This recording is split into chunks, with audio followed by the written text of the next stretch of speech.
మధ్యాహ్న భోజనం ఈ పథకం ప్రారంభోత్సవ కార్యక్రమానికి ఈ అధ్యక్షత వహించిన ప్రిన్సిపాల్ గారికి, అదేవిధంగా వాళ్ళు అదేవిధంగా ఈ స్కూల్ అధ్యాపక బృందం, టీచింగ్ స్టాఫ్ కావచ్చు, నాన్ టీచింగ్ స్టాఫ్ అందరికీ, గ్రామ పెద్దలకు మీ అందరికీ పేరు పేరున నా హృదయపూర్వక నమస్కారం తెలియజేస్తూ, చిన్నారులందరికీ విద్యార్థులందరికీ కూడా నా అభినందనలు తెలియజేస్తూ, నిజంగా ఒక ఈ నెంబలూరు హై స్కూల్ అనేది చాలా ప్రాముఖ్యత గల హై స్కూల్. ఇది గతంలో చాలా తక్కువ చోట్ల హై స్కూల్స్ ఉండేది.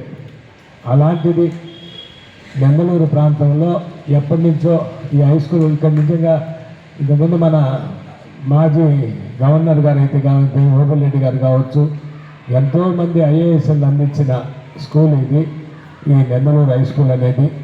అదేవిధంగా ఈరోజు కూడా నిజంగా మంచి ఒక విద్యను అందిస్తూ, ఈరోజు నిజంగా గవర్నమెంట్ ఇప్పుడు కార్పొరేట్ పిల్లలందరూ, తల్లిదండ్రులంతా కూడా కార్పొరేట్ స్కూల్లో జనాలా చదువు అక్కడ బాగుంటుందా అనుకునే స్థాయి పోయింది.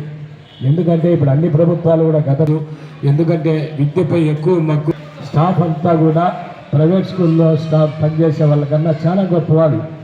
ఎందుకంటే వాళ్ళతో కాంపిటీషన్తో పోటీ పడి వీరు ఎన్నికైన వారి వీళ్ళైతే వీరితో వాళ్ళు పోటీ పడలేక ఆ కాంపిటీషన్తో సెలెక్ట్ కాని వాళ్ళు ప్రైవేట్ స్కూల్స్లో పనిచేసేవాళ్ళు. అదొకటి మీరు గమనించాలా.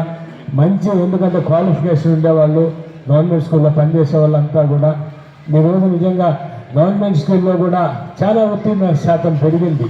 ఈరోజు రిజల్ట్ చాలా బాగా వస్తున్నాయి గవర్నమెంట్ స్కూల్స్లో.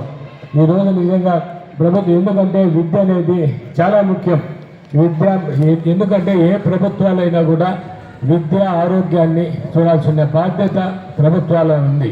ఎందుకంటే ప్రతి పేద విద్యార్థికి కూడా చదువు చెప్పాల్సిన బాధ్యత ప్రభుత్వం మీద ఉంది. అదేవిధంగా ఆరోగ్యంగా ఉంచాల్సిన బాధ్యత కూడా ప్రభుత్వాల మీద ఉంటుంది.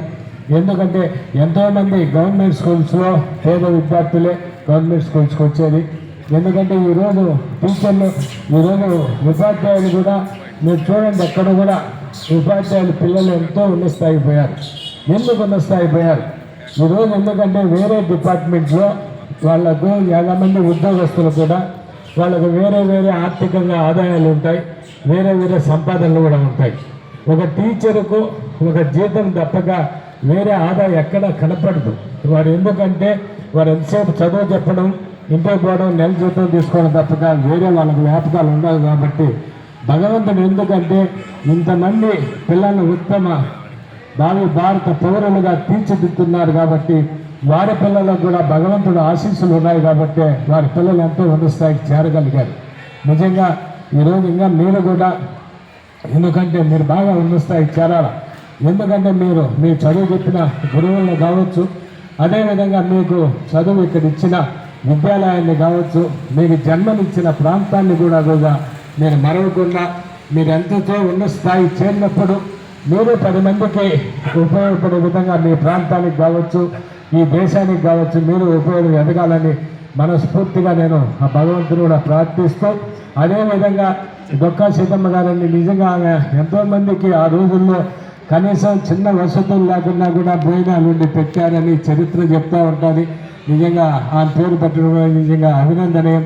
నిజంగా ఈరోజు ఈ మధ్యాహ్న భోజన పథకాన్ని మీరంతా కూడా సద్వినియోగం చేసుకొని మీరు బాగా అభివృద్ధి చెందాలని మనస్ఫూర్తిగా కోరుకుంటూ, ఇంకా వేరే కార్యక్రమాలు ఉన్నాయి కాబట్టి